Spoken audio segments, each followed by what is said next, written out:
മക്കളെ, ഈ +2 സ്റ്റുഡൻസിനോട് നമ്മൾ പറയുന്ന കാര്യമാണ് ഇനിയുള്ള 2 മാസം, അതായത് നമ്മുടെ ക്രിസ്മസ് എക്സാം ആകുമ്പോഴേക്കും നിങ്ങളെ സിലബസുകളെല്ലാം പ്രോപ്പറായിട്ട് നമ്മൾ കംപ്ലീറ്റ് ചെയ്യുക എന്നുള്ളത്. ഓക്കെ, അങ്ങനെ പഠിച്ചു കഴിഞ്ഞാൽ മാത്രമേ നമുക്ക് എന്താണ് പബ്ലിക് എക്സാമിലേക്ക് പിന്നെ നമുക്ക് അടിപൊളിയായിട്ട് റിവൈസ് ചെയ്യാനുള്ള ടൈം ഉണ്ടാകൂ എന്നുള്ളത് അല്ലേ. സോ ആ ഒരു സെയിം കാര്യം തന്നെ അതേപോലെ ഫോളോ ചെയ്യേണ്ട മക്കളാണ് +1 സ്റ്റുഡൻസും. കാരണം മറ്റൊന്നുമല്ല, +1 +2 ഇത് രണ്ടും കൂടെ കൂടിയിട്ടാണ് നമ്മൾ എന്താക്കേണ്ടത്. നമ്മൾ അങ്ങനെ പറയാം. ഓക്കെ, പലരും എന്താണ് +2 ആണ് ഇമ്പോർട്ടൻ്റ് എന്നുള്ള രീതി പറയുമെങ്കിലും +1 +2 അത് നമ്മളെന്താ ഒരു വർഷമായിട്ട് എടുക്കാൻ പാടുള്ളൂ. സോ +2 നമ്മൾ മക്കൾ എങ്ങനെയൊക്കെ ചെയ്യണം ആ കാര്യങ്ങളെല്ലാം +1 അല്ലെങ്കിൽ +2 സ്റ്റുഡൻസ് ചെയ്തുകൊണ്ടിരിക്കുന്ന കാര്യങ്ങളെല്ലാം +1 സ്റ്റുഡൻസും പ്രോപ്പറായിട്ട് ചെയ്താൽ മാത്രമേ എന്തുള്ളൂ +1ഉം +2 നിങ്ങൾക്ക് നല്ലപോലെ എന്താക്കാൻ പറ്റുള്ളൂ, മുന്നോട്ട് പോകാൻ പറ്റുള്ളൂ. സോ +2 സ്റ്റുഡൻസിനോട് ഇനിയുള്ള 2 മാസങ്ങൾ എങ്ങനെ പഠിക്കണം എന്നുള്ള കാര്യങ്ങൾ നമ്മൾ കൃത്യമായിട്ട് പറഞ്ഞു കൊടുത്തിട്ടുണ്ട്. ആ കാര്യങ്ങളാണ് ഇവിടെയും പോയിന്റ് ഔട്ട് ചെയ്തിട്ടുള്ളത്. ഇത് തന്നെ +1 സ്റ്റുഡൻസ് നിങ്ങൾ ഫോളോ ചെയ്യുക. ഓക്കെ, നിർബന്ധമാണ്. കാരണം ഇനിയുള്ള 2 മാസം ഈ കാര്യങ്ങൾ പ്രോപ്പറായിട്ട് കൺസിസ്റ്റൻ്റ് ആയിട്ട് ചെയ്തുകൂടാ. അതിൽ ഒന്നാമത്തേതാ, ഇനി നമ്മൾ പഠിച്ച് തുടങ്ങുമ്പോൾ ഇനിയിപ്പോൾ ക്രിസ്മസ് എക്സാമിന് 2 മാസം നമ്മളെ മുന്നിലുള്ളൂ. അത്രയും ഇമ്പോർട്ടൻ്റ് ആണ് +1 സ്റ്റുഡൻസിനെ സംബന്ധിച്ച് ക്രിസ്മസ് എക്സാം. കാരണം സിലബസിൻ്റെ അത്രയും 85-90% നമുക്ക് ഇവിടെ ഉണ്ടാവും ക്രിസ്മസ് എക്സാമിന് ഉണ്ടാവും. എന്നാൽ ഓണം എക്സാം ഇല്ലാത്തത് കൊണ്ട് തന്നെ നല്ല സീരിയസ് ആയിട്ട് പബ്ലിക് എക്സാം ആയിട്ട് നല്ല ടഫായിട്ട് തന്നെ നിങ്ങൾക്ക് ക്രിസ്മസ് എക്സാം നടത്തുകയും ചെയ്യും. സോ കാര്യങ്ങൾ ശ്രദ്ധിച്ചോളാം. അതിലൊന്നാമത്തത് നമ്മുടെ ഒരു സ്റ്റഡി എൻവിറോൺമെൻറ്റ്. അത് നിങ്ങൾ ഇപ്പം മനസ്സിലായിക്കൂടാ. നിങ്ങൾക്ക് പഠിക്കാൻ നിങ്ങളേതായിട്ടുള്ള കംഫർട്ടായിട്ടുള്ള ഒരു സോൺ ഉണ്ടോ, ഏതാണ് ആ സോൺ, അത് കൃത്യമായിട്ട് മനസ്സിലാക്കി വെക്കുക ഈ ഒരു ടൈമിൽ തന്നെ. അത് പലർക്കും എന്താ പല ടൈമുകളായിരിക്കും. ഇപ്പോൾ ചിലപ്പോൾ ആരും ഭയങ്കര സൈലൻ്റ് ആയിട്ടുള്ള ഇപ്പോൾ നൈറ്റ് എല്ലാവരും ഉറങ്ങിയതിനൊക്കെ ശേഷമുള്ള ടൈമിൽ നന്നായിട്ടിരുന്ന് പഠിച്ചാൽ പെട്ടെന്ന് മനസ്സിലാവുന്ന ആളുകളുണ്ടാവും. ചില ആൾക്ക് രാവിലെ എണീച്ച് പഠിക്കുന്നതായിരിക്കും നന്നാവുക അല്ലേ. ചില ആൾക്ക് ഒരു 8 മണി ആ ഒരു ടൈം തൊട്ട് ഒരു 11 മണിയൊക്കെ പഠിച്ച് നന്നായിട്ടൊക്കെ പ്രോപ്പറായിട്ടൊക്കെ ഉറങ്ങി അങ്ങനെയൊക്കെ പഠിക്കുന്നതായിരിക്കും. സോ അത് ഏതാണ് നിങ്ങൾ ആ ഒരു സോൺ, അത് കൃത്യമായി നിങ്ങൾ മനസ്സിലാക്കുക എന്നുള്ളത് ഒന്നാമത്തെ കാര്യം. മനസ്സിലാക്കി വെച്ചോളുക. ഓക്കെ, അതിനുശേഷം എത്ര ടൈം പഠിക്കാനുള്ള പലരുടെയും തെറ്റിദ്ധാരണയാണ്. ഒരു ദിവസം ഫുള്ളി ഇരുന്ന് പഠിച്ചു കഴിഞ്ഞാൽ മാർക്ക് അങ്ങോട്ട് വീഴും. അല്ലെങ്കിലോ ഞാനിപ്പോൾ എക്സാമിൻ്റെ തലേന്ന് ഇത്രയും മണിക്കൂർ ഇരുന്ന് പഠിച്ചു എനിക്ക് മാർക്കില്ല. ടൈമിൽ ഒരു കാര്യമില്ല. ടൈം നമ്മളെങ്ങനെ കണക്കാക്കേണ്ടത്, നമ്മളൊരു ചാപ്റ്റർ അല്ലെങ്കിൽ ഒരു സബ്ജക്റ്റ് പഠിക്കാൻ നമ്മുടെ കാലിബർ എന്താണ്, അല്ലെ എത്ര ടൈം യൂസ് ചെയ്താൽ നമുക്ക് ആ ഒരു സബ്ജക്റ്റ് നന്നായിട്ട് മനസ്സിലാവും. അത് വെച്ചുകൊണ്ടേ നമ്മൾ എന്ത് സെറ്റ് ചെയ്യാവും, ടൈം സെറ്റ് ചെയ്യാവും. അത് പല സബ്ജക്റ്റുകൾക്കനുസരിച്ച് പല കുട്ടികൾക്കും പലതായിരിക്കും. ഓക്കെ, അത് നിങ്ങൾ മനസ്സിലാക്കുക. എക്കോണമിക്സ് പഠിക്കാൻ നിങ്ങൾക്ക് എത്ര ടൈം വേണം ഒരു ചാപ്റ്റർ പഠിച്ചു തീർക്കാൻ, അല്ലെങ്കിൽ ഒരു കൺസെപ്റ്റ് പഠിച്ചു തീർക്കാൻ എത്ര നിങ്ങൾക്ക് മനസ്സിലാവും. ബിസിനസ് എങ്ങനെ, എക്കണോമിക്സ് എങ്ങനെ, അത് നിങ്ങൾ മനസ്സിലാക്കി സെറ്റ് ചെയ്തോളാം. സബ്ജക്റ്റ് വൈസ് ഇത്ര ടൈം ഞാൻ യൂസ് ചെയ്യണം എന്നുള്ളത് മനസ്സിലാക്കുക. നിർബന്ധമാണ്, സെറ്റ് ചെയ്തോളാം. Okay, ready. പിന്നെന്താ നമ്മളെ ഈ ഒരു നമ്മളൊരു സോൺ മനസ്സിലാക്കി, ടൈം മനസ്സിലാക്കി കഴിഞ്ഞാൽ നമ്മൾ എന്താക്കണം, കൺസിസ്റ്റന്റ് ആയിട്ട് അതങ്ങോട്ട് ഫോളോ ചെയ്ത് ഡെയിലി റുട്ടീൻ ആയിക്കൂടാ. ഓക്കെ, എല്ലാ ദിവസവും ഈ ഒരു ടൈമിൽ ഇന്ന സമയത്ത് ഞാൻ പഠിച്ചിരിക്കും എന്ന് നിങ്ങൾ സെറ്റാക്കുക. ആ ഒരു ടൈം യൂസ് ചെയ്ത് പഠിക്കുക.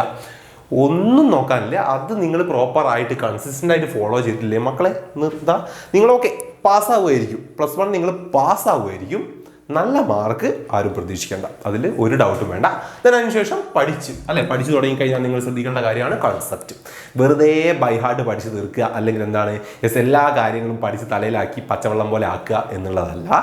ഇപ്പോഴുള്ള എക്സാമുകൾ എന്ന് പറഞ്ഞാൽ നമുക്കൊക്കെ അറിയാലോ, വെറുതെ നിങ്ങൾ പഠിച്ചിട്ടുണ്ടോ എന്നുള്ളത് ചെക്ക് ചെയ്യല്ല, നിങ്ങൾക്ക് അത് എത്രത്തോളം അപ്ലൈ ചെയ്യാൻ പറ്റുന്നുണ്ട്. ആപ്ലിക്കേഷൻ ലെവലായിട്ടുണ്ട് ക്വസ്റ്റ്യൻസ്. ബൈ ഹാർട്ട് പഠിച്ചിട്ട് എക്സാം എഴുതിയിട്ട് മാർക്ക് വാങ്ങുന്ന സിസ്റ്റം ഒക്കെ വിട്ടു. അതൊക്കെ പോയിട്ട് തന്നെ 5-6 കൊല്ലമായി. അത് മക്കൾ മനസ്സിലാക്കുക. സോ കൺസെപ്റ്റ് മനസ്സിലാക്കി പഠിക്കാൻ ശ്രമിക്കുക ദയവ് ചെയ്തിട്ട്. ഓക്കെ, ബൈ ഹാർട്ട് പഠിക്കുന്ന കുട്ടികളൊക്കെ ഉണ്ടെങ്കിൽ നിർത്തുക. ഓക്കെ, ഇന്നുകൊണ്ട് നിർത്തിക്കോളൂ ആ പരിപാടി. കൺസെപ്റ്റ് കൃത്യമായി മനസ്സിലാക്കി വെക്കുക. റെഡി, എന്ത് പഠിക്കുമ്പോൾ റെഡി. ആ കൺസെപ്റ്റ് മനസ്സിലാക്കാൻ നിങ്ങൾ ചെയ്യേണ്ട കാര്യമാണ് ക്വസ്റ്റ്യൻസ്. ഓക്കെ, നമ്മൾ പറഞ്ഞ ആപ്ലിക്കേഷൻ ലെവലാണ് അല്ലേ, അത് അപ്ലൈ ചെയ്യാൻ നിങ്ങൾക്ക് പറ്റുന്നുണ്ടോ? ആ ഒരു കൺസെപ്റ്റ് നിങ്ങൾ പഠിച്ച കാര്യം നിങ്ങൾക്ക് ഒരു ക്വസ്റ്റ്യനിലേക്ക് അപ്ലൈ ചെയ്യാൻ, ആൻസർ ആയിട്ട് അപ്ലൈ ചെയ്യാൻ പറ്റുന്നുണ്ടോ ചെക്ക് ചെയ്തോളൂ. ക്വസ്റ്റ്യൻസിനെ പരിചയപ്പെടുക. പ്രീവിയസ് ഇയർ ക്വസ്റ്റ്യൻസ് ആയാലും, നിങ്ങൾക്ക് ടെക്സ്റ്റിലുള്ള ക്വസ്റ്റ്യൻസ് ആയാലും, അല്ലെങ്കിൽ നിങ്ങൾക്ക് അല്ലാതെ അവൈലബിൾ ആകുന്ന ക്വസ്റ്റ്യൻസ് ആയാലും, എന്ത് തന്നെ ആയാലും, ഇപ്പോൾ ഒബ്ജക്റ്റീവ് ടൈപ്സ് ക്വസ്റ്റ്യൻസ് ആയാലും, എന്ത് തന്നെ ആയാലും നിങ്ങൾക്ക് പഠിച്ച കാര്യം ആൻസർ ആയിട്ട് അപ്ലൈ ചെയ്യാൻ പറ്റുന്നുണ്ടോ ചെക്ക് ചെയ്ത് നോക്കുക. ഇല്ലെങ്കിൽ അതിനുള്ള കാലിബർ ഉണ്ടാക്കി എടുത്തോളുക. അതിനുള്ള ടൈമാണ്. ഓക്കെ അല്ലേ. പിന്നെ ന്യൂ പാറ്റേൺ ക്വസ്റ്റ്യൻസ് നിങ്ങൾ ചെക്ക് ചെയ്യുന്നതിലൂടെ നിങ്ങൾക്ക് മനസ്സിലാവും ഒരു കൺസെപ്റ്റ്, നമ്മൾ പഠിച്ച കൺസെപ്റ്റ് കഴിഞ്ഞ വർഷം എങ്ങനെ ചോദിച്ചു, ഈ വർഷം എങ്ങനെ ചോദിച്ചു, എന്തെങ്കിലും വ്യത്യാസമുണ്ടോ, കൃത്യമായിട്ട് നിങ്ങൾക്ക് അത് മനസ്സിലാവും. റെഡി? അങ്ങനെ മനസ്സിലാക്കി കഴിഞ്ഞാൽ യെസ് ആ ഒരു പാറ്റേണിൽ എന്ത് ചേഞ്ച് വന്നു അതിനനുസരിച്ച് നിങ്ങൾ മാറ്റണം. റെഡി അല്ലേ? അതിന് ശേഷം ഷോർട്ട് നോട്ട്സ്. നിങ്ങൾക്കറിയാം നമ്മൾ എന്താണ് നിങ്ങൾക്ക് ലൈവായിട്ട് ക്ലാസ്സുകൾ കാര്യങ്ങളൊക്കെ തരുന്നത് സെറ്റായിട്ടുള്ള നോട്ട്സിലൂടെ അത് നിങ്ങൾക്ക് തരുന്നുണ്ട് അല്ലെ? നോട്ട്സ് NCERT ടെക്സ്റ്റുകളും നോട്ട്സുകളൊക്കെ അല്ലെങ്കിൽ ബുക്സൊക്കെ നോക്കിയാൽ നിങ്ങൾക്ക് മനസ്സിലാൻ പറ്റുന്നതേ ഒരുപാട് കാര്യങ്ങളുണ്ടാവും. സോ നമ്മൾ അതിനൊക്കെ സെറ്റായി നിങ്ങൾക്ക് എന്താണ് പഠിക്കേണ്ടത് അത് മാത്രം നമ്മൾ ഷോർട്ടാക്കി സെറ്റ് ചെയ്ത് വെച്ചിട്ടുള്ളതാണ് നമ്മളെ നോട്ട്സ്. അപ്പോൾ അത് ദയവ് ചെയ്ത് ആരും സ്കിപ്പ് ചെയ്യാതിരിക്കുക. നമ്മൾ തരുന്ന നോട്ട്സ് നിർബന്ധമായിട്ട് നിങ്ങൾ പഠിക്കുക. Then weekly revision. Okay, consistent ആയിട്ട് ഓരോ ദിവസവും നമ്മൾ ഫോളോ ചെയ്യേണ്ട കാര്യങ്ങളാണെന്ന് പറഞ്ഞാൽ ഇതൊക്കെ ഫോളോ ചെയ്ത് നിങ്ങൾ പഠിച്ച കാര്യം വീക്കെൻഡിൽ എന്ത് ചെയ്തോളാം? റിവൈസ് ചെയ്തോളാം. റിവൈസ് ചെയ്യാണ്ട് മക്കളെ എത്ര നന്നായിട്ട് പഠിച്ചു എന്ന് പറഞ്ഞാൽ നിങ്ങൾക്കൊന്നും കിട്ടൂല കേട്ടോ. കാരണം എന്താ?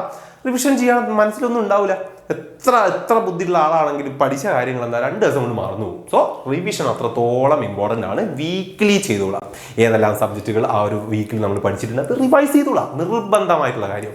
സോ മക്കളെ ഇത് ഇത്രയും കാര്യങ്ങൾ ഈ ഒരു 2 മന്ത് നിങ്ങൾ പ്രോപ്പറായിട്ട് ഫോളോ ചെയ്യുന്നുണ്ടോ? ചെയ്തിട്ടുണ്ടെങ്കിൽ മാത്രം നിങ്ങൾ ഈ വർഷത്തെ പബ്ലിക് എക്സാമിന് നല്ല മാർക്ക് പ്രതീക്ഷിച്ചോളാം. ഇല്ലെങ്കിൽ ഓക്കെ യെസ് സങ്കടപ്പെട്ടിട്ടോ കരറ്റൊന്നും കാര്യമില്ല. ഇത് പ്രോപ്പറായിട്ട് ഫോളോ ചെയ്യാതെ നിങ്ങൾ പോയിട്ടുണ്ടെങ്കിൽ ഓക്കെ ഷുവറാണ് നല്ല മാർക്ക് നിങ്ങൾക്ക് ഉണ്ടാവില്ല. ഓക്കെ, ജയിക്കും, പാസ്സാവും, അത്രമാത്രം. ഓക്കെ, അതിന് തൃപ്തിപ്പെടാം.